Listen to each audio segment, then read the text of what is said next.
Epicuro nasceu na ilha de Samos, na Grécia, e o seu nome já mostra bastante da sua filosofia. Epicuro, em grego, significa aliado ou camarada. Quando criança, Epicuro costumava seguir a sua mãe pelas ruas da ilha de Samos.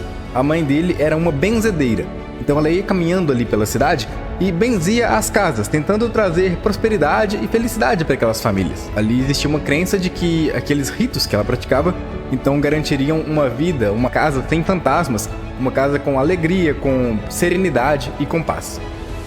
E é bem engraçado porque a filosofia do Epicuro vai buscar exatamente isso, assim, acabar com todos os fantasmas que atrapalham a nossa vida, uma vida ele vai em busca de uma vida de alegria, uma vida de serenidade e uma vida de paz. Mas não pelo método místico. Na verdade, o Epicuro rejeita qualquer coisa que seja mística, como a gente vai ver.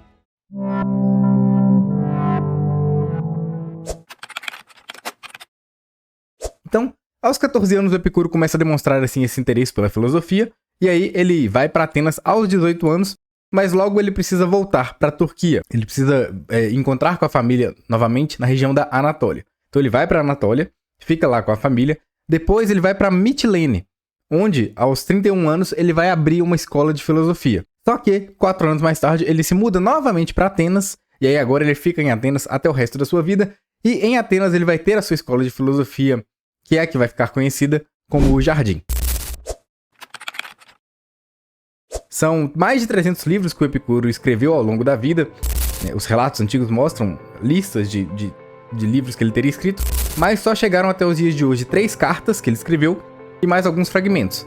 A nossa sorte é que algumas das cartas que ficaram, o próprio Epicuro diz que são resumos do que ele pensava. Então a gente deu sorte de que, bom, se não sobrou tudo, pelo menos sobrou o resumo. O resumo pelo menos ajuda a gente a entender o que ele pensava, porque se não fosse o resumo, se fosse uma carta aleatória, simplesmente que tivesse sobrado, aí seria muito difícil a gente reconstituir o pensamento desse pensador que foi tão importante na antiguidade e que continua sendo importante nos dias de hoje.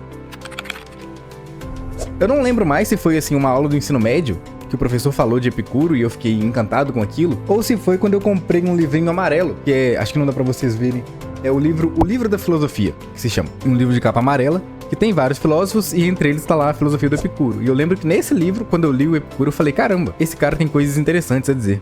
E aí, como eu gostei do Epicuro, eu comecei a pesquisar, comecei a estudar, e aí eu percebi que, bom, para entender completamente o que o Epicuro diz, eu precisava de uma base anterior. E para entender essa base, eu precisava de uma base anterior. E assim eu percebi que a filosofia, o jeito certo de estudar filosofia é pela história da filosofia. É por isso que a gente tem aqui esse curso, para dar início aos seus estudos da melhor forma, da forma correta, passando por toda a história. Então, quais são as referências que a gente precisa para entender a teoria do Epicuro? São 4. A primeira é o atomismo de Leucipo e Demócrito, que a gente já viu aqui no curso. Só para lembrar, o atomismo é aquela teoria que diz que todo o universo é feito de matéria e que essa matéria é composta por átomos e por vazio. A gente vai falar um pouco mais disso daqui a pouco. Além disso, o hedonismo do Aristipo, que a gente acabou de ver. Então, o Aristipo ele cria uma filosofia que defende o prazer como o bem supremo da vida. O Epicuro também defende o prazer como o bem supremo da vida, mas é um tipo bem diferente de prazer, porém ele de certa forma, conversa. A filosofia do Epicuro conversa com a filosofia do Aristipo. Epicuro também estuda bastante a lógica de Neusífane de Teos, provavelmente o Neusífane foi seu professor. E uma outra referência que ele tem muito forte, essa sim, a do Sócrates. O Sócrates encarava a filosofia como a arte de viver, e a gente falou isso lá na aula do Sócrates. Como que para Sócrates a gente só pode viver se a gente estuda a arte de viver. Um médico só pode praticar a medicina se ele estuda a arte da medicina, a arte de curar pessoas, a arte de produzir saúde, digamos assim, né? E o Epicuro vai pegar então essa teoria do Sócrates e também vai encarar a filosofia como arte de viver. E ele não só estudou filosofia, eu acho que o Epicuro é um dos grandes exemplos, não é o único, claro. Sócrates é um grande exemplo disso, os estoicos, como a gente vai ver, são exemplos disso. Mas o Epicuro, ele é um grande exemplo de um homem que não só falou de filosofia, ele não só estudou filosofia, ele viveu filosofia. Tem gente que fala que filosofia é só teoria, né? Que não tem nenhuma aplicação prática. Bom, é exatamente o contrário no caso do Epicuro. O Epicuro, ele estudava filosofia para praticar. Ele estudava filosofia como um meio de encontrar uma forma de viver. E depois que ele encontrou, ele inclusive criou essa forma de viver, que é o Jardim.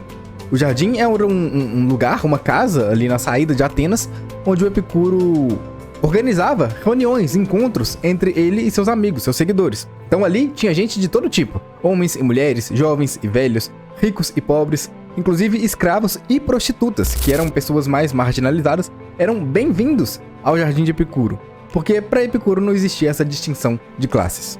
Então, a partir de agora, a gente vai focar nessa filosofia epicurista, passando pelo objetivo da filosofia em Epicuro.